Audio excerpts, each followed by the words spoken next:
Mon nom c'est Amandine Michaud, je suis fondatrice d'Aria Conseil. Et bienvenue au panel IA en marketing et communication, que font les leaders en 2026. J'ai le plaisir d'accueillir dans mon panel Samira Durand, directrice marketing positionnement numérique et communication chez BCASU. Angela Rodriguez, responsable marketing et communication chez Findev Canada. Et Philippe Orfali, directeur communication investissement chez la Caisse. Bonjour. Bonjour tout le monde. Alors, je vous propose de plonger vraiment dans le sujet. Et comme vous voyez, il y aura un petit secteur, un petit focus sur le secteur financier. Donc déjà, de prime abord, je vous dirais que ce serait intéressant de voir comment est-ce qu'on amène l'innovation dans des secteurs un petit peu plus traditionnels. Alors, sans plus attendre, je vous demanderai, Samira, Angie et Philippe, de décrire votre rôle, vos grands chantiers en ce moment, et puis peut-être pour briser la glace, en un mot, comment est-ce que vous pourriez décrire votre relation à l'IA ou même votre approche? Donc bonjour tout le monde, moi je suis ravie d'être avec vous, merci pour l'invitation. Donc moi c'est Samira Durand, ça fait maintenant un peu plus de 20 ans que j'évolue en marketing dans la sphère financière, en effet en banque et en assurance. Alors oui, il y a un petit challenge parce qu'au-delà d'être des secteurs un peu traditionnels sur les sujets de transformation numérique qu'on doit embarquer, on n'est pas aussi, on vend pas aussi des produits, je parle pour l'assurance, super sexy, on va se dire que, j'aime le dire, on va pas s'acheter un produit d'assurance le soir quand on a passé une mauvaise journée. Donc on le fait parce que c'est obligatoire. Donc c'est aussi ça, cette petite subtilité que j'ai trouvé sympa dans le marketing. Comment on apporte ce côté sexy et comment on vend le produit financier grâce au marketing. Donc voilà un petit peu. Moi j'ai rejoint un petit courtier en assurance de dommages il y a 2 ans. J'avais évolué plutôt dans des grands groupes à dimension un peu plus internationale. Je suis dans un petit courtier qui est en pleine transformation sur des produits d'assurance de dommages, qui est plutôt aussi originaire du nord du Québec. Donc c'est une aventure un peu plus entrepreneuriale. J'ai rejoint une personne qui est à la tête de ce cabinet de courtage, c'est 85 personnes aujourd'hui, et je m'occupe presque seule du marketing. Voilà. Mais je travaille avec beaucoup d'experts et de partenaires, ça a été aussi un choix dans la gouvernance, on va dire, marketing. Et peut-être pour décrire ma relation avec l'IA, je dirais je suis en couple. Avec les bons et les mauvais côtés. On est en mode découverte, on vient d'habiter ensemble. On a passé la partie honeymoon au début, là. Et puis on commence à se découvrir à la maison. Donc c'est un petit peu ça, on teste. Je suis encore en phase test. On en discutait, je pense que tout le monde doit être encore en phase test, vu à quel point ça évolue vite. Donc voilà un petit peu où j'en suis. Bonjour tout le monde. Je suis responsable de la gestion de l'équipe communication marketing chez Findev Canada. Findev Canada est une société d'État qui travaille dans le domaine du développement, de financement du développement. Donc, on finance le secteur privé dans les pays émergents pour promouvoir l'impact dans des volets comme action climatique, égalité des genres, développement des marchés. Donc, c'est un mélange entre le côté commercial et le côté impact qui ne sont pas opposés. Donc c'est un sujet complexe à communiquer, c'est un sujet complexe à vendre. Vendre la pertinence, vendre l'impact, vendre pourquoi on est l'acteur clé à un certain moment. On vient de recevoir le financement additionnel et on a un mandat gouvernemental. Donc il y a beaucoup d'enjeux.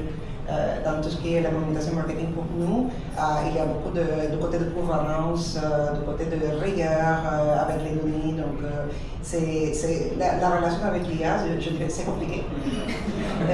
Donc, c'est un peu mon statut et il y a beaucoup de discernement en ce moment. Où est-ce qu'on l'inclut, où est-ce qu'on l'inclut pas. Donc, c'est le débat maintenant. Bonjour, merci beaucoup pour l'accueil. Donc, Philippe, je suis directeur communication investissement à la Caisse de dépôt. Donc, on gère l'argent de signaux québécois, principalement les retraites. Donc, nous, à la Caisse, dans mon rôle, je m'occupe des communications transactionnelles, donc tout ce qui est communiqué de presse pour nos annonces d'investissement. On s'occupe également des notes de tribune, donc les prises de parole, les panels comme celui-ci, pour tout ce qui est vice-président, premier vice-président, ainsi de suite. Donc, beaucoup de rédaction. Et puis également, il y a une portion d'évaluation du risque de réputation par rapport à certains partenaires, certains investissements qu'on fait. Donc, c'est un peu dans tout ça qu'on utilise maintenant l'intelligence artificielle.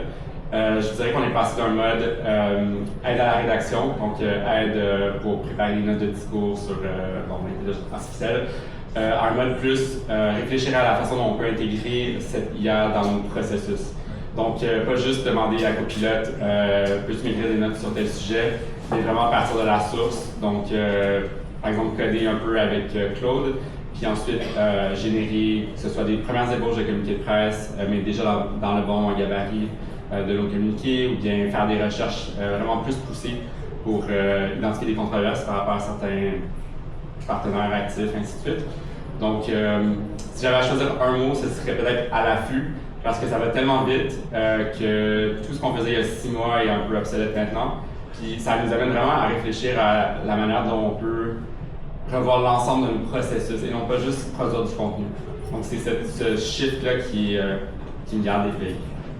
Excellent, merci. Donc Philippe, tu as approuvé ta propre prise de parole aujourd'hui? Essentiellement, ouais, j'ai rentré mon propre panel dans notre registre de panel. Puis, C'est génial, en tout cas, c'est un super début. Donc, si je résume, Samira en couple avec l'IA.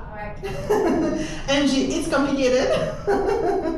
Et Philippe, tu es à l'affût des tendances. Quand je vais au panel et conférences sur l'IA, il y a toujours un commentaire qui revient, c'est « on veut du concret ».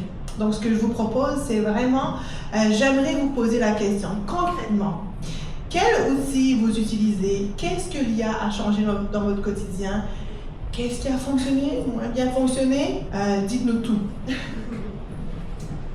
Alors concrètement, j'ai commencé, je pense un peu comme beaucoup par ChatGPT, mais un petit peu sous la table, c'est-à-dire que je l'utilise à titre personnel et puis je me suis dit tiens, en fin de compte on va essayer de le rentrer en mode professionnel, sauf que là j'ai eu les griffes du service IT, cybersécurité, etc. en me disant mais non, surtout pas, Donc on en parlera après sur les barrières à l'usage en interne. C'est vrai que c'est pas simple et ça l'est de moins en moins, notamment dans des secteurs comme les nôtres financiers où la réglementation est très très lourde. Et puis après, j'ai vite découvert d'autres outils. Je vais parler de Notebook LM qui est un petit coup de cœur pour moi, bien sûr, Claude Design, Claude Code qui va m'aider à aller chercher du code parce que à la base je ne suis pas du tout une codeuse et justement ça offre toutes les possibilités. Donc on va dire que c'est surtout autour de ces outils-là. On est dans la sphère Microsoft, on a Copilot, c'est la version payante. Quand on a commencé à faire ses agents et à faire son travail justement avec d'autres outils, moi j'ai du mal à repasser sur Copilot, mais peut-être que j'y serais aussi forcée d'un point de vue pas réglementaire mais compliance en interne. Donc voilà, mais c'est vrai que ça évolue super vite. Alors, on a une première contrainte à en parler ici, c'est qu'on est dans l'environnement Microsoft, et presque tout le gouvernement l'est.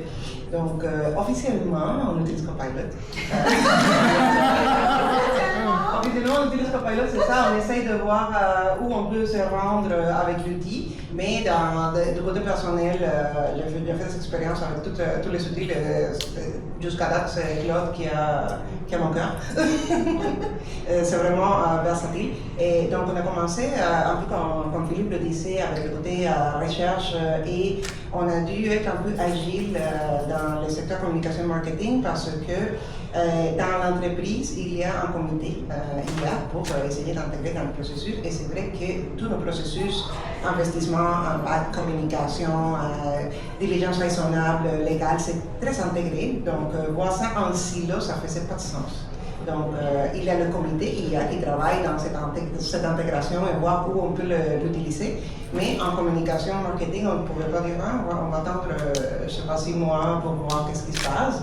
Donc, on a commencé à développer des standards, premièrement, pour voir que le contenu qu'on crée avec l'IA soit de qualité et aussi pour gérer un peu les limites, où est l'humain, où est la machine. On ne donne pas les clés de notre narrative, on ne donne pas les clés de notre voix, mais on l'utilise justement pour agiliser, pour créer du contenu de façon un peu plus efficace, on dirait peut-être 20-30% plus efficace, mais avec toutes les contraintes d'outils et les contraintes de gouvernance, c'est sûr.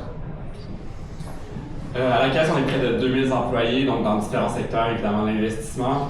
En investissement, on a déjà un petit portefeuille qui est géré par l'IA, en marché boursier, donc qui permet de suivre certaines tendances et puis de faire des choix. Évidemment, c'est pas mon secteur d'activité. De notre côté, il y a la production de contenu, comme je le disais, donc tout ce qui est rédaction de notes de discours, des courriels, ainsi de suite. Ça, c'est surtout avec Copilot. Donc, Copilot est connecté à notre SharePoint et tout. La beauté de ça, et ce qu'on ne pouvait pas faire il y a un an, mais qu'on peut faire maintenant, c'est que ça a accès à tout la mémoire. Donc, ça permet d'aller puiser dans des notes sur des sujets très précis, très niches, puis d'aller un peu recycler, si on peut dire, le contenu qui existe déjà. Évidemment, il faut faire du fact-checking, tout ça, et puis ça revient aux gens dans mon équipe. Donc, c'est avec Copilot. Il y a également Claude qu'on teste actuellement, donc je fais partie du projet pilote Claude. Avec Claude, on n'essaie pas seulement d'aller au niveau de la rédaction, mais vraiment de revoir les processus. Donc, je parlais tout à l'heure des communiqués de presse.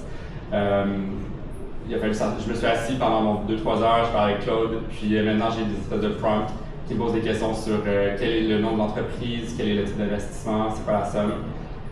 Puis au bout de 5 minutes, ça me fait une première gauche de communiqué de presse en français et en anglais, dans le bon gabarit, avec les bons chiffres. Donc c'est un peu comme un conseiller junior. Et puis ensuite, c'est évidemment aux professionnels plus avancés de revoir, puis s'assurer que le message est le bon, tout ça. Et puis enfin, un autre truc qu'on a développé au fil de la dernière année, c'est un outil d'analyse de la revue de presse. Donc la Caisse est dans les médias tous les jours. On fait la manchette de toutes sortes de journaux. On avait jusqu'à présent des revues de presse quotidiennes, mais au volume de revues de presse qu'on reçoit, chacun regarde un peu sa propre portion, son terrain de jeu finalement. Mais maintenant, on peut générer des rapports. Et ça, c'est un outil qui a été développé avec ChatGPT sous le capot. Et donc, ça nous permet de faire des tableaux de bord avec la tonalité des articles sur une période donnée. Donc, ça peut être sur une annonce en particulier, ça peut être sur toute la couverture dont on fait l'objet de la Caisse depuis 3 ans, 2 ans, 1 an. Et aussi, ça nous permet de générer des rapports pour chaque transaction. Donc, si on annonce un investissement dans Boralex, par exemple, une semaine plus tard, on peut aller voir ce qui a été dit. On sort la liste des articles, ça nous dit la couverture est plutôt positive, un tel est plutôt positif par rapport à ces sujets-là, un autre est un peu plus négatif. C'est très utile. Puis ça permet de confirmer un peu, en fait, ça ajoute quelque chose à notre offre de service. Plutôt que d'enlever. Donc, le temps qui est dégagé par l'IA nous permet en fait d'aller vraiment plus loin dans notre conseil. Donc, c'est quelque chose dont on est très heureux. Puis, je vais te pousser encore un petit peu plus loin.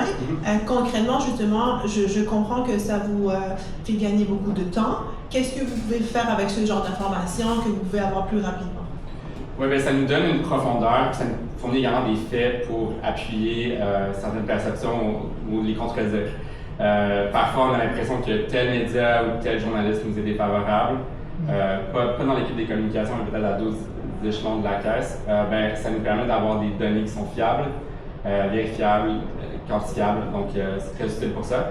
Et puis ça nous permet aussi d'identifier les occasions de couverture ou d'angle. Donc si on voit que tel angle a très bien fonctionné, peut-être que c'est quelque chose qu'on pourra réutiliser dans une autre annonce. Puis à l'inverse, quand il y a des choses qu'on croit bien fonctionner et qui flottent, on se dit qu'ils sont pas la peine. On passe au prochain. Peut-être je pourrais partager un cas d'usage aussi qu'on utilise. Alors on est peut-être moins en communication, c'est plus un sujet marketing, mais qu'on essaye de mettre en place là. Donc on entend notamment notre axe de différenciation chez mon cabinet de courtage, c'est vraiment la partie relationnelle.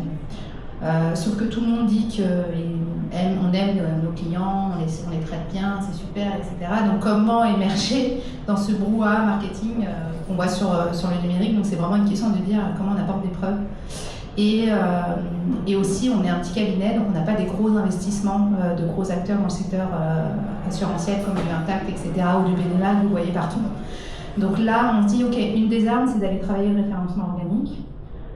Puisque là, c'est plus une question de gros sous, donc travailler tout ce qui est SEO et puis maintenant GEO, surtout, pour être référencé dans les IA, dans les LLM, pour dire demain, quand vous cherchez une assurance, majoritairement ça commence à se faire à partir d'un LLM, que ce soit ChatGPT ou autre chose, en demandant c'est quoi le courtier le plus intéressant pour moi, je cherche tel produit, etc. Et on veut être la réponse qui sort là-dedans.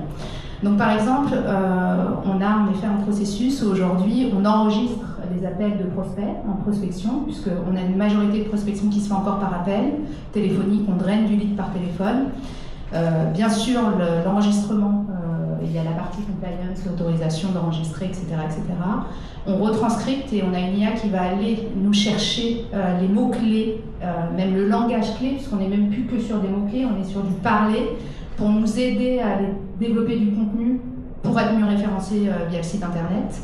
Et ce contenu-là aussi va être utilisé pour analyser l'échange avec le courtier. Est-ce qu'on sent qu'il y a une tension, pas une tension ou pas, pour derrière lancer une enquête de satisfaction à chaud. Donc on est vraiment sur deux boucles, à la fois une boucle, on va dire, marketing pour récupérer non pas ce qu'on imagine, ou via l'analyse SEMrush, de dire c'est ça les mots-clés qu'il faut aller mettre sur ton site internet, mais plutôt d'aller choper le langage, vraiment parler pour aller y répondre sur nos pages web et être référencé en géo, mais également pour analyser la satisfaction des clients et faire en sorte qu'on envoie ensuite les questionnaires, qu'on envoie les demandes pour aller sur des reviews Google, parce que le fait d'être sur des reviews Google, ça va booster le géo, etc., etc. Donc voilà ce qu'on essaye aussi d'être. Donc j'espère que c'est assez concret pour vous. On viendra aux questions-réponses à la fin. Garde-la ta question, elle est super importante. Quand vous avez parlé, vous avez mentionné un petit peu votre écosystème. Et j'ai vu qu'il était un petit peu différent, ça m'a surprise, parce que moi, on peut avoir comme a priori le secteur financier, il veut rien savoir de l'IA. Mais j'ai entendu, on t'a freiné au début, mais après, tu as trouvé ton chemin. J'ai entendu encadrement, on essaie d'encadrer, et j'ai entendu carrément, on pousse l'innovation autant au niveau de l'investissement que dans les fonctions de soutien. Donc j'aurais aimé savoir avec un peu votre casquette de vecteur de changement, d'intrapreneur carrément, quand vous amenez un projet IA, comment ça se passe? Qui sont vos alliés? Quels sont vos freins? Quels sont les leviers que vous activez pour faire avancer vos dossiers? Alors, super question en effet. Moi, c'est vrai que peut-être un petit peu naïvement, comme on évolue dans des écosystèmes, on va dire, en termes de métier, où on est tous super alertes sur ce qui arrive, voire excités, un petit peu effrayés mais excités. Donc, moi, je suis partie du principe que tout le monde était comme ça, quoi. Parce que je ne le voyais pas autrement. Sauf que je me suis rendu compte que, bien entendu, c'est pas une question d'âge, c'est pas parce qu'on a des jeunes qui bossent avec nous en courtier qui sont super à la base numérique qui vont aimer aussi ça. Donc, la première chose où je me suis entre guillemets un peu cassé les dents, c'est de vouloir embarquer tout le monde. Donc là, même sur un POC, de dire on embarque. Donc ça n'a pas fonctionné parce que tout le monde n'a pas le même niveau de maturité, la même envie, parce que oui, ça vient bousculer et il faut que tu comprennes que ton métier, et c'est valable pour tous les métiers, y compris pour les courtiers en assurance de dommages, ton métier va changer. Et donc il faut que tu aies envie de changer et de toute manière il va changer. Donc tu peux résister mais il va changer. Vaut mieux que tu apprennes à voir ce qui arrive et à mieux le maîtriser, mais c'est vrai que tout le monde n'est pas dans cette logique-là. Donc, la première chose pour moi, c'est, au-delà même de traiter les problèmes avec l'IT, etc., c'était vraiment de trouver les ambassadeurs chez les people opérationnels qui vont être ceux que je vais mettre. Parce que comme toute gestion de projet, si vous avez dans le projet des personnes qui ne sont pas embarquées, encore plus sur ce type de projet, ça ne fonctionnera pas. Et on va vous dire, c'est parce que l'outil n'est pas bon. Non, c'est parce que les gens qui utilisent l'outil ne sont pas embarqués. Donc, je prends vraiment beaucoup plus de temps aujourd'hui, parce qu'on est encore sur des versions POC, d'identifier les bonnes personnes. Et ça, c'est vraiment une chose que j'ai envie de partager, c'est qu'avant même les usages des outils, si vous n'avez pas des ambassadeurs avec vous, et c'est encore une fois, c'est la même chose dans toute gestion de projet, ça ne fonctionnera pas. Alors des fois, on vous impose des gens, ok. Mais globalement, si vous avez une majorité de personnes qui sont embarquées, ça va être top. Ensuite, je pense qu'on arrive à votre niveau, c'est-à-dire qu'on a fait des POC, et puis maintenant, il va falloir généraliser, il va falloir industrialiser. Et c'est là où je me heurte à des sujets en interne, de dire ah mais non mais c'est pas pour tout le monde, il y a des sujets de compliance, il y a des sujets il y a des sujets de coût aussi, parce qu'il y a plein d'outils, donc sur quel outil on va, on ne peut pas offrir tous les outils à tout le monde, etc. Donc on est en mode un peu mise en place de la gouvernance. Et donc je pense que quand cette gouvernance sera mise en place, ce sera beaucoup plus simple. Et l'effort pour moi, il est plutôt de dire, et j'en ai lu encore, pour être tout à fait transparente, des politiques de gouvernance en interne. Hier, je reviens vers la personne à la compliance, je dis on ne peut pas faire ça, parce qu'en fin de compte, si tu le lis vite, c'est super négatif, on te dit les risques, on te dit comment, en fin de compte, on vient pousser l'usage, offrir les aspects positifs, etc. Donc c'est plus cette question-là d'essayer de ne pas créer de la terreur, en tout cas de la peur sur mon métier, sur ce qui peut se passer, mais plutôt d'emmener les côtés positifs. Et donc là, je suis plus sur un sujet de relations internes, de mise en place de la gouvernance, pour ensuite nous laisser grandir sur ces sujets d'IA. En effet, quand tu parles d'ambassadeur, c'est l'une des choses à laquelle on a pensé très tôt dans le processus. Pour mettre un peu en contexte, FinDev Canada est une organisation assez jeune, donc on a 8 ans dans le marché. Et nos pairs dans d'autres pays, ça fait 80 ans, 60 ans, 20 ans qui sont dans le marché. Donc c'est une réalité très différente pour nous et on a une combinaison unique où on est une organisation très jeune, mais on est une subsidiaire de Exportation et Développement Canada, donc qui est une organisation aussi de 80 ans, très bien établie avec ses processus, ses départements, toute la gouvernance et toutes les choses. Donc on a une combinaison d'agilité avec beaucoup de processus qu'il faut suivre. Donc la première chose à laquelle on a pensé au-delà des ambassadeurs, c'était le buy-in exécutif, autant dans notre exécutif, mais l'exécutif de notre société mère. Comment ils voient ça, quelles sont les personnes qui sont un peu plus à l'aise avec l'incorporation de l'IA. Et du côté communication, c'était aussi le positionnement. Donc on fait le marketing de l'équipe marketing communication aussi à l'interne. Et l'une des choses, c'était comment on nomme nos initiatives. La première chose qu'on a fait, c'est la communication soutenue par l'IA. Donc, et le mot soutenu pour indiquer, ce n'est pas on donne les clés à l'IA puis ils vont faire n'importe quoi, c'est on l'utilise pour nous soutenir, pour nous rendre plus efficaces, mais on garde le contrôle des messages clés, on garde le contrôle de notre identité, de notre narrative. Donc, ce positionnement à l'interne était fondamental pour gagner la confiance des gens. Et après, on a commencé avec le côté rigueur, comment on gère ça à l'interne. On a des standards, on a des prompt design pour faciliter la recherche des données, mais aussi la vérification des faits. On a toute une série de processus et aussi la prévention des biais. Donc, on a travaillé en mini-équipe en communication pour avancer les volets IA, le volet prévention des biais, le volet standard. Et quand même continuer à faire notre quotidien, qu'il faut continuer à faire quand même. Et on a reçu autant d'enthousiasme comme de barrières plutôt procédurales. Par exemple, si on veut un outil, il y a tout un processus, ça prend des mois pour avoir un outil qui n'est pas dans la suite Microsoft. Donc, il faut passer par ce processus-là, il faut anticiper un peu les questions, il faut anticiper quels outils ont le plus de probabilité d'être approuvés selon où ils sauvegardent les données, quels sont les termes et conditions, la politique de privacité. On travaille avec le secteur privé, donc la confidentialité des données du secteur privé, c'est très important. Et aussi la transparence et la rigueur des données. Donc c'est un mélange entre beaucoup d'enthousiasme, mais aussi on a plein de trucs à faire, plein de cases à cocher pour arriver à implémenter les choses. Il y a beaucoup de choses dans ce que vous dites qui résonnent chez moi. D'abord, peut-être sur l'aspect un peu, ça bouscule, c'est vrai que ça peut être assez confrontant. Quand on a toujours fait notre travail de la même manière. Avant d'être en communication, j'étais journaliste, donc la crise des médias, je connais bien ça, je l'avais vécu. Cette nouvelle évolution, j'avais pas envie d'y être, de la subir, j'avais envie d'y participer. Donc c'est un peu dans ce mindset-là que j'ai tenté de me mettre. C'est très déstabilisant au début, surtout au tout début de l'IA générative, on ne savait pas trop de quelle façon ça allait être intégré à notre travail, qu'est-ce que ça allait pouvoir faire, c'est quoi le cadre juridique. Bon, ça vient aussi avec plusieurs des personnalités publiques un peu plus grandes que nature, qui sont assez controversées parfois. Donc, il y avait cet aspect-là, mais en même temps, je me disais, ben, c'est sûr que ça va changer la façon dont on fait les coms. Donc, j'ai un peu sauté dedans sans trop savoir. Au début, on essayait les trucs, on voulait pas trop en parler même à nos supérieurs parce qu'on voulait pas justement être, en fait, échouer devant les autres. Fait que c'était on y allait un petit peu à tâtons. Puis finalement, je me suis rendu compte que le climat était assez ouvert à l'innovation à la caisse. Il faut savoir qu'on est aussi une entreprise technologique, il y a une bonne proportion de nos collègues, à cause de tous nos systèmes d'investissement, tout ça, qui sont du secteur techno. Donc, ça a occasionné beaucoup de travail, de collaboration entre équipes qui n'ont jamais travaillé ensemble auparavant. Dans le cas de l'outil d'analyse de la revue de presse, c'est un travail qu'on a fait avec l'équipe analytique, toutes sortes de gens que j'avais jamais croisés à la caisse, mais avec ce projet-là, on a commencé à collaborer ensemble.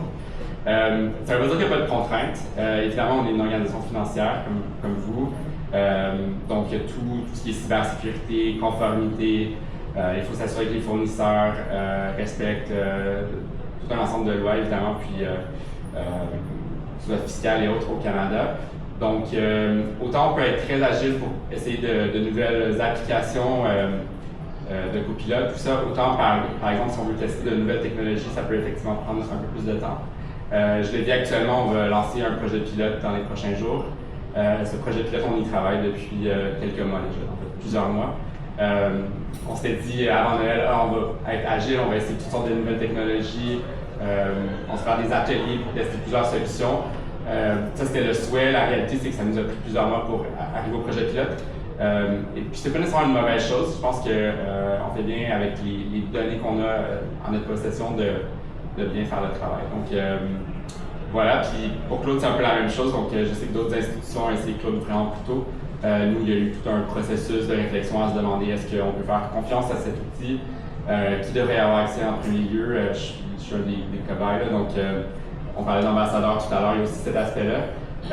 Peut-être juste un dernier truc, mais les contraintes, je pense que c'est souvent aussi auto-imposé. Beaucoup de mes collègues avaient un peu honte de dire au début qu'ils utilisaient Copilot pour générer des notes de discours, alors qu'au contraire, c'était ça mon attente comme gestionnaire, que mes collègues utilisent les ressources à leur disposition pour générer de nouvelles notes. Donc, ce tabou de l'utilisation de l'IA, je pense qu'on a finalement réussi à passer par-dessus.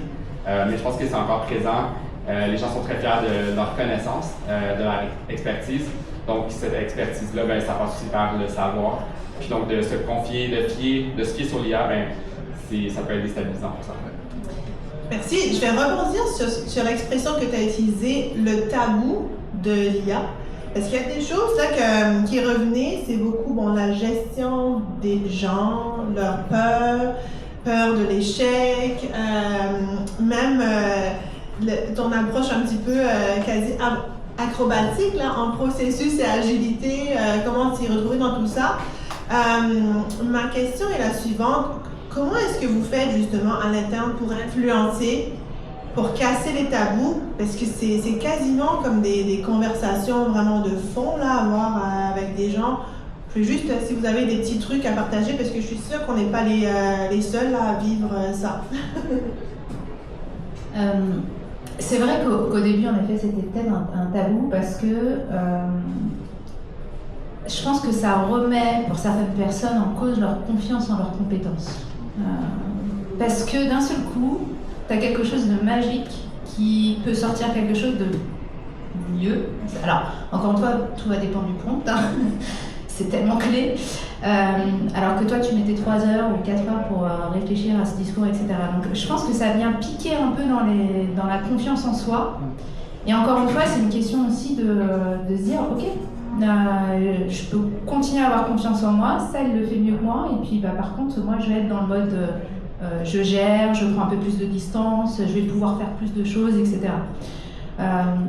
Et je vois qu'au niveau du marketing, ça y est, c'est fait, même au niveau des directions chez moi, les gens l'utilisent.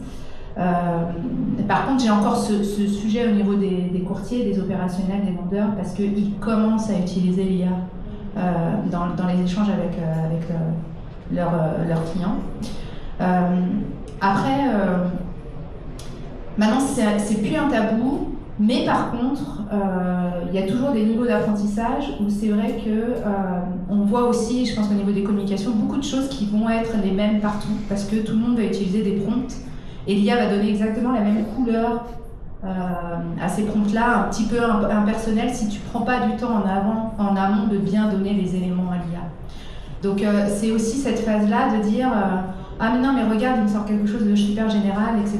Donc c'est pas un tabou mais c'est plutôt une honte de dire ah ben toi tu as utilisé l'IA, parce que ça se voit que tu as utilisé l'IA. Mais je pense qu'aujourd'hui, quand tu prends du temps de bien travailler tes prompts, de bien travailler tes agents, on ne peut pas savoir forcément que c'est l'IA ou pas l'IA si ça a la couleur de ta marque, si ça a la couleur de ta communication. Donc je pense que maintenant c'est moins tabou, en tout cas du côté de mon entreprise. Par contre, il y a vraiment un travail d'accompagnement pour faire en sorte que ce soit pertinent. Voilà. Oui, donc je pense que ça passe par le côté positionnement aussi, de la même façon dont on disait communication soutenue par l'IA. On a toujours parlé d'un outil, comme n'importe quel autre outil. Et il y a beaucoup de bagages de notre passé. Je me souviens par exemple au cinéma, quand le directeur se vantait de « j'utilise du film parce que ces caméras numériques, c'est pas la même chose, maintenant, on est arrivé à un moment où on s'en fout de format, est-ce que le film est bon ou pas bon, c'est comme ça. Donc, c'est un outil comme n'importe quel autre, mais on a toujours c'est passé de se vanter d'utiliser des vieux outils pour être plus authentiques, mais on a aussi le côté de reward efforts, comme on pense que c'est l'effort qui compte, pas le résultat. Donc, quand on commence à être axé sur le résultat, est-ce que ça vaut plus si tu passes 2 heures, 3 heures à le faire, ou ça vaut la même chose tant que le résultat soit bon, si tu peux le faire en 30 minutes. Donc, c'est le résultat et c'est un outil, c'est pas magique. Tout à fait. Je pense qu'effectivement, pour plusieurs personnes, ça peut être déstabilisant parce que en fait, on s'attaque un peu à leur expertise, leur champ leur connaissance à eux. Ils ont été choisis pour leur pif, donc leur capacité à voir bien dans les choses, tout ça. Donc, c'est vrai que ça peut être un peu confrontant. Le défi aussi, c'est qu'on ne part pas tous du même endroit. Il y a des gens qui sont beaucoup plus ouverts à la nouvelle technologie, d'autres qui vont beaucoup plus à tâtons, qui sont moins intuitifs. Donc, je pense que rallier les gens, c'est bien de parler de l'IA, mais il faut s'assurer que tout le monde est embarqué dans le projet, mais aussi est bien outillé pour arriver à bon port. Donc, il y a un espèce de travail d'égalisation des compétences restant. Super intéressant. Avant de passer aux questions-réponses, déjà, j'aimerais vous amener à vous projeter un petit peu en avant. Mais déjà, de nous partager, franchement, qu'est-ce qui vous tient encore éveillé? Qu'est-ce que vous planifiez de faire dans les prochains 6 à 12 mois? Mais même de vous prêter à l'exercice de nous dire, selon vous, notre profession s'en va vers où dans les prochaines, je ne sais pas, 5 années? Alors, j'avoue que je vais répondre d'abord à la dernière. Les professions sont vers où? Je crois que c'était il y a 2 ans, le Journal de Montréal, ouais, déjà 2 ans, qui titrait les 50 métiers qui vont disparaître avec l'IA. Dans le top 10, il y avait courtier en assurance. Et j'ai quand même eu des personnes en interne, c'était pour se dire non, c'est pas vrai. C'est pas vrai. Okay. La question, c'est pas de se dire si c'est vrai ou pas, mais c'est plutôt juste de se rendre compte que de toute manière, ça va évoluer. Donc, dans le métier, je pense qu'il va être il restera. On aura besoin de courtiers en assurance. Sauf que devant, on a des clients qui vont évoluer, qui évoluent d'ailleurs déjà beaucoup sur leurs usages, etc. Donc il va falloir qu'on s'adapte. Mais moi, ce que je trouve génial dans ces outils-là, je suis vraiment très très positive par rapport à ça, parce que je trouve que ça vient empower les gens. Et c'est plus une question, en tout cas c'est beaucoup moins une question d'argent, quoi. C'est ça que je veux dire, c'est-à-dire qu'on a tous accès globalement aux mêmes outils, et c'est pour moi la beauté de ces outils-là, c'est qu'elle vient plus discriminer. La discrimination va se faire sur j'ai envie de l'utiliser, je suis curieux, etc. Oui, mais ça va venir sublimer nos compétences, quoi. Ça va venir nous apporter, et je trouve que c'est quand même super dans un monde aujourd'hui où c'est pas quand même toujours cette orientation qui a été donnée. Donc moi je suis plutôt très positive à ce qui arrive. Et qu'est-ce qui me tient éveillée? Ouais, cette excitation. Après c'est vrai que moi je suis d'une génération à 45 ans, je sais pas quel âge vous avez dans la salle, mais j'ai grandi professionnellement sans l'IA. Donc, je me dis toujours que je pense avoir cette petite capacité de recul en me disant je ne prends pas pour acquis ce qui a été donné, je vais aller challenger, etc. Quand je vois mes enfants, des ados qui utilisent déjà l'IA en classe, etc., il y a des fois, j'ai peur qu'ils ne grandissent pas avec cette capacité de jugement parce que ça arrive tout de suite. Après, je me dis, on est tous passés par là, certainement que nos parents, nos grands-parents nous disaient la même chose avec le numérique, avec Internet, etc. Ils ont réussi à s'adapter. Donc, je crois vraiment que ça va apporter des super choses. Alors oui, il va falloir les cadrer. Mais je suis très positif. Je suis plutôt... je dors bien avec ces sujets-là. Mais il faut rester à l'affût parce qu'en effet, ça part tellement vite. Et même moi, je me dis, waouh, j'ai intérêt à rester très focus sur le marché, à continuer à utiliser les outils parce que ça va super vite. Donc en fait, je prends ça avec un grain de sel, le sondage de professions qui vont disparaître, parce qu'il y a toujours un angle mort que les gens ne voient pas. Je vais te donner un exemple. Pendant la Covid, il y a aussi un sondage où il demandait aux gens quelles sont les professions les moins importantes en ce moment. Il disait divertissement, art, tout ce type d'expression-là. Et une question qui suivait un peu plus bas était comment vous réussissez à tenir le coup de l'isolement en consommant des arts de divertissement, etc. Ok, donc en angle mort un peu, c'est ça qui tient votre santé mentale en ce moment, mais vous ne le trouvez pas important. Donc quand on fait ce type d'analyse-là, il y a toujours ce côté-là qu'on ne voit pas. Les deux choses qui me tiennent réveillée, premièrement, c'est le côté de contenu, la qualité du contenu. C'est un cycle vicieux pour l'IA. Et c'est sûr que nous, on a beaucoup de rigueur dans notre création de contenu par l'IA, mais ce n'est pas tout le monde. Donc l'Internet est bombardé par plein de contenu qui est créé par l'IA, qui n'est pas surveillé par l'humain.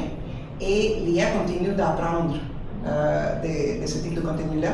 Donc, c'est vraiment important pour nous, en tant qu'organisation, d'avoir des standards, de donner des lignes directrices à nos outils, les faire apprendre pour qu'ils gardent nos standards et notre qualité. Et la deuxième chose, c'est l'érosion de la confiance. Donc justement, on parlait des positionnements pour l'IA, positionnement web, maintenant c'est pas le SEO, maintenant on parle de positionnement dans l'IA. Mais par exemple, ChatGPT vient d'annoncer des contenus payants, des annonces. Donc maintenant, on clarifie vraiment, évidemment, qu'est-ce qui est payé, qu'est-ce qui n'est pas payé, c'est maintenant. Mais si on se souvient comment ça s'est passé avec Facebook il y a quelques temps, j'en parlais pas très longtemps du fait qu'on a bâti une base d'abonnés Facebook avec beaucoup d'efforts, beaucoup d'investissements. Puis après, on nous a mis un paywall, puis on ne pouvait plus atteindre les personnes qu'on a bien atteintes avant. Donc, c'est la même chose qui peut arriver avec l'IA. Là, il va y avoir un écart entre les gens qui peuvent payer pour se positionner et les gens qui ne peuvent pas payer. Mais en même temps, les gens vont être moins confiants au contenu qu'ils consomment. C'est facile à consommer l'IA, mais est-ce que c'est vrai ce que je vois ou est-ce que c'est quelqu'un qui paye? Donc, l'humain va revenir. C'est sûr que les gens, de la même façon que sur Instagram, ils sont fatigués de ces photos. C'est hyper manufacturé, ils veulent plus d'authentique. Ici, c'est la même chose, on utilise l'outil, mais on doit ressortir l'humain pour gagner la confiance des gens. Tout à fait, je suis d'accord. En fait, moi, ce qui me garde éveillé la nuit, c'est un peu la vitesse avec laquelle ça change et ça évolue. Je pense que ce qu'on faisait il y a 6 mois est un peu banal aujourd'hui, puis il faut se demander quelle va être la prochaine évolution de notre travail. Je pense que comme professionnel, actuellement, c'est assez simple, en guillemets, dans le sens que l'IA nous aide à produire des premières versions, et puis nous, on est là pour offrir notre jugement, bien notre expertise, en guillemets. Je donne un exemple, tout ce qui est comme les particularités du Québec dans une approche de communication, ben ça, l'IA ne peut pas le faire en ce moment.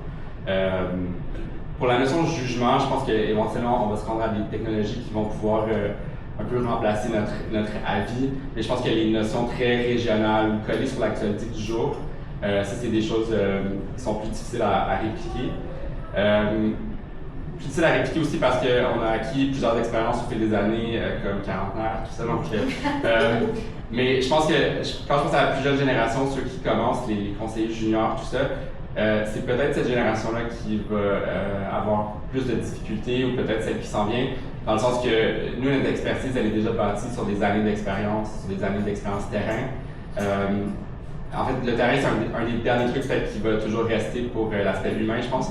Il y a des choses que tu vois sur le terrain, soit quand tu es journaliste puis que tu vois des trucs qui se passent, tout ça. Ça, l'IA ne peut pas le faire. L'IA peut réécrire un communiqué, peut faire une grève, mais il ne peut pas aller interviewer des gens sur le terrain. Donc, je pense qu'il y a tout l'aspect humain qui va demeurer. Puis je pense que c'est vraiment là-dessus qu'on doit miser pour la suite. Merci Philippe pour cette touche d'optimisme pour la conclusion. Merci Angie, merci Samira. Je vous avais promis que vous pourriez poser vos questions. Alors j'ouvre vraiment. Oui, allez-y. Donc merci pour le partage de vos connaissances. J'ai deux questions. La première est pour Samira. J'aimerais savoir quel outil vous utilisez pour votre système téléphonique. Ouais, on est sur NICE. NICE. Ouais. Et donc, c'est vrai que NICE a développé lui-même ses IA aussi. Donc, voilà, on est sur le système téléphonique. Il s'avère que cet outil téléphonique-là nous crée des ponts avec notre back-end, ou l'outil, ce qu'on appelle un BMS, donc Broker Management System, l'outil sur lequel travaillent les courtiers. Donc les ponts sont créés, sont interfacés. Donc c'est peut-être un point super structurant. Je pense que l'enjeu là, il est plutôt, en tout cas pour nous, de s'assurer que les outils sont bien interfacés et pas d'avoir 18 000 outils qui sont ouverts partout, parce que là on en vient à perdre en efficacité et en performance. Et la deuxième question est pour Philippe. J'aimerais savoir, parce qu'il existe maintenant un terme PR numérique, donc c'est pas un PR qui est comme axé sur les humains, c'est plus axé sur les plateformes AI. Est-ce que vous l'utilisez, puis comment vous distinguez les deux? Est-ce que c'est la même chose pour vous? En toute franchise, je suis moins familier avec cet aspect-là, mais je peux vous dire que tout ce qui est relations médias, c'est encore très humain chez nous. Je vous dirais que comme ancien journaliste, quand je recevais des courriels de PR sans aucun contact humain ou appel téléphonique, ça se ramassait très rapidement dans ma boîte, dans ma corbeille. Puis c'est un peu notre approche aussi à la caisse pour ce qui est de relations avec les médias, donc on essaie vraiment d'avoir des contacts humains. Je fais pas de relations médias moi-même, mais mes collègues vont prendre des cafés toutes les semaines avec des journalistes, se parlent au téléphone. Donc parfois oui, on envoie des réponses par courriel, mais le lien se fait vraiment d'humain à humain. Puis je pense que souvent c'est ce qui est le plus efficace pour passer des messages puis s'assurer qu'un sujet va être couvert. Il y a tellement de volume de communication de nos jours que d'avoir un simple communiqué qui atterrit dans la boîte courriel, ça a très peu de chances de se faire reprendre s'il n'y a pas préalablement une relation. Oui, merci pour ce beau panel. Moi, j'avais une question un peu spécifique par rapport au terme ambassadeur. Selon vous, qu'est-ce qui définit un bon ambassadeur? J'étais un peu... j'ai peut-être fait l'erreur de penser qu'un ambassadeur, c'est quelqu'un qui se pense être enthousiaste par rapport à l'IA. Je me rends compte que c'est peut-être pas juste ça. Donc moi, j'aimerais savoir qu'est-ce que vous avez appris. Alors déjà, pour moi, c'est pas quelqu'un forcément qui est digital. Je sais que ça peut paraître bizarre, mais c'est quelqu'un qui est curieux d'en savoir plus, quoi, qui voit déjà le côté waouh, je vais le développer, quoi. Donc c'est pas forcément quelqu'un qui a des compétences, parce qu'il va venir en plus déjà celui-là qui a des compétences avec déjà des a priori. Et ça va fausser un petit peu le POC. Mais c'est vraiment quelqu'un qui est enjoué, quoi. Tu lui parles d'un nouveau... Enfin, en tout cas, pour moi, c'est la première chose qui est curieux, quoi. Qui a cette forme de curiosité. Ça ne veut pas dire qu'il va l'adopter ou pas, mais il a cette ouverture d'esprit d'aller tester quelque chose. Voilà, sans biais. Et puis, s'il peut avoir un peu d'influence, parce qu'on va aussi les choisir dans certaines équipes, c'est quelqu'un aussi qui a de l'influence, capacité d'embarquer les autres. C'est justement là où j'allais, et c'est l'influence sans autorité, plutôt que l'influence parce qu'on est cadre ou on est directeur. Les personnes qui ont vraiment cette facilité de bâtir des relations, tisser des liens partout dans l'organisation qui peuvent influencer les autres. Et aussi, si on voit qu'il y a des départements qui sont un peu plus réticents à adopter certaines pratiques, on va aller chercher un ambassadeur là-bas qui soit un influenceur dans son département et qui puisse nous permettre d'entrer petit à petit pour essayer de convaincre les gens. Je suis d'accord avec tout ce que vous dites. Le dernier truc, ce serait peut-être quelqu'un qui se donne le droit à l'erreur et qui n'a pas honte de montrer ses erreurs. Pour ce qui est de copilote, tout ça, ben, chez nous, c'était beaucoup d'essayer des trucs. Donc, est-ce que je peux faire ceci ou cela avec l'IA? Mais c'était aussi de montrer, ben voici, j'ai essayé tel truc, ça a échoué. Est-ce que vous avez des idées peut-être pour m'aider à avancer? Donc, en parlant de nos essais, je pense que ça démocratise beaucoup l'outil, ça rend la chose un peu moins inquiétante ou rebutante. Merci. Et peut-être juste pour rebondir, parce que c'est un point très clé. Avant, on était plus sur des sujets à qui on va trouver, qui va vouloir tester. Maintenant, j'ai vraiment des personnes qui viennent spontanément. Mais par contre, en effet, il y a des personnes, je les vois tout de suite, dès que ça ne réussit pas, ah mais tu vois, il ne marche pas. Ils attendent que l'outil IA soit... ils vont même aller chercher ce qui ne marche pas, quoi. C'est-à-dire qu'ils vont mettre le doigt dessus. C'est incroyable. C'est-à-dire que j'ai des demandes pour participer au POC, mais par contre, c'est plutôt là où, en effet, tu as raison, d'essayer de trouver ceux qui ne vont pas me casser mon POC, parce qu'ils vont trouver la petite chose qui ne fonctionne pas. Ouais, comme je vais commencer juste par une petite intro, félicitations, parce que j'étais un peu dans notre industrie, quand c'est basé sur la conformité, gestion de risque, souvent ça t'amène dans le statu quo, le ministère de l'innovation, surtout pour des fonctions support, donc travail contraire. Moi, j'ai souvent senti dans les équipes, comme gestionnaire, comme leader, la réticence à venir, OK, nivellement par le haut, nivellement par le bas, donc je suis super bon. Là, c'est tout le monde utilise l'IA, est-ce que je vais être capable de me démarquer? Ou au contraire, les moins bons, ils vont regarder. Je ne sais pas si vous avez vu ces enjeux-là. Ou un peu de la même façon, par exemple, je suis excellent en synthèse, mais là, si l'IA ne le fait plus, je ne l'utilise plus, donc c'est comme un muscle, est-ce que je vais le perdre? Donc, avez-vous senti ces éléments-là dans vos équipes, genre, je peux aller me démarquer, ou ça va niveler tout le monde, ou je vais perdre des choses? Est-ce que vous avez vu ça, d'un point de vue développement humain? Ben, je pense qu'on se pose toute cette question-là. Parfois, quand j'écris des notes de discours, un communiqué de presse ou des lignes médias, ben, je me dis, je me sens rouillé un peu parce que ça fait plusieurs mois que je m'appuie sur tel truc. Donc, je pense qu'il y a une prise de conscience à avoir comme individu au niveau intellectuel ou cognitif même. Donc, je pense que cet aspect-là, c'est super important de le conserver. Personnellement, je me force à écrire un peu plus dernièrement. J'ai appris à l'écrire, donc j'essaie de le faire. Mais c'est sûr qu'il y a une certaine inquiétude dans le groupe par rapport à ça. Moi, honnêtement, ce qui m'inquiète plus, c'est un peu ce que tu disais là, mais c'est les plus jeunes générations, donc les gens qui sont sur les bancs d'école en ce moment. Et nous, on en a tous écrit des dissertations de 24 pages dans l'examen, mais je ne sais pas si une nouvelle génération va être capable de le faire sans constamment s'appuyer sur l'IA. C'est plus ça qui est comme une source d'inquiétude pour moi, pour l'avenir. Oui, c'est sûr qu'il y a des habiletés qu'il faut être très intentionnel pour garder. Donc, par exemple, maintenant, on tape tous sur nos ordinateurs et nos tablettes. Quand vous écrivez à la main, ça fait mal. Ça fait mal. Donc, il faut être très intentionnel pour garder l'habilité de le faire. De la même façon, en lisant, en écrivant, même dans notre quotidien, on garde ce type d'habilité. Mais c'est sûr qu'on n'a pas honte d'avoir mal à la main quand on écrit à la main, c'est normal, ça fait partie du processus. Et comme on ne donne pas les clés de notre message, de notre narratif, c'est nous qui vont définir voici l'effet saillant que je veux voir, voici les sources que je veux voir, voici l'angle narratif que je veux voir. Donc c'est un outil comme tout et c'est sûr qu'il faut être intentionnel avec ce qu'on veut garder et ce qu'on est correct à perdre. Oui, tout à fait. Je pense qu'en effet, on le voit beaucoup, ça vient impliquer la confiance, encore une fois, et nous-mêmes au marketing, je pense que c'est plus du tout le même métier. Et tu te dis, en fin de compte, si maintenant on le fait, en quoi je suis bonne, quoi, en quoi ça va être bon. Mais oui, peut-être partir du principe de dire que de toute manière, c'est une évolution continue. On n'arrête pas de parler sur tous les projets en disant il y a le setup, on lance le truc, mais en fin de compte, c'est de l'évolution continue. Donc il faut que tu rentres dans cette boucle. Pour moi, je le prends vraiment comme un développement personnel, autant professionnel que personnel. Et c'est ça qui est aussi super stimulant, c'est que tu le fais dans ton job au quotidien, pour ton entreprise, parce que tu y es impliqué, mais je trouve que ça vient aussi te développer personnellement, parce qu'on l'utilise à côté personnellement.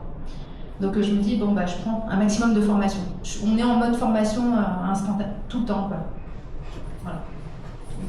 Et si je peux me permettre, ce que je vois en commun dans ce que vous dites, c'est que pour se démarquer de l'IA, en fait, pour réussir dans ce contexte, c'est de garder une bonne dose d'humilité, de rester, de garder une ouverture là, par rapport au développement. J'aurais le temps pour une dernière question. Excusez-moi, Félicie. Oui, c'est plus une question axée sur la gestion de votre équipe et comment ça a changé à cause de l'IA. Parce que moi, je viens plus côté talent acquisition. Je suis dans ce domaine, ça fait 10 ans et je vu comment l'IA a quand même évolué, comment les gens font la gestion de leur équipe. Et je voulais savoir, c'était quoi certains enjeux que vous avez eus? Comment est-ce que votre style de gestion a changé envers votre équipe aussi? C'est une question. Donc, comment la gestion a changé avec l'IA? Très rapidement, moi, ça a changé ma façon. Donc, je vous disais, je travaille toute seule en interne. Ça a été un choix, parce que quand je suis arrivée, il y avait une équipe.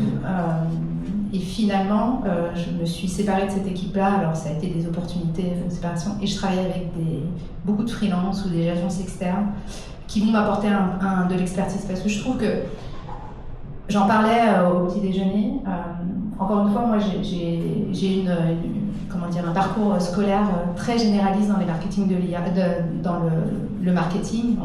Il y a énormément de métiers dans le marketing, donc j'ai eu un parcours très généraliste. Ensuite, il y a eu la tendance on veut des experts très silotés. Donc, il y avait le marketing, la communication, les RP, etc., etc. Je ne dis pas qu'il n'y a plus cette expertise, oui, il y a cette expertise, mais on y va beaucoup plus deeper, beaucoup plus en profondeur. Et je trouve que maintenant, j'ai plutôt besoin de personnes, justement, je me base sur des experts qui vont prendre le temps d'aller se développer, etc. Et je suis plus à 360. Donc moi, j'ai changé ma façon de travailler avec des gens du marketing. Je vais plus aller chercher des experts.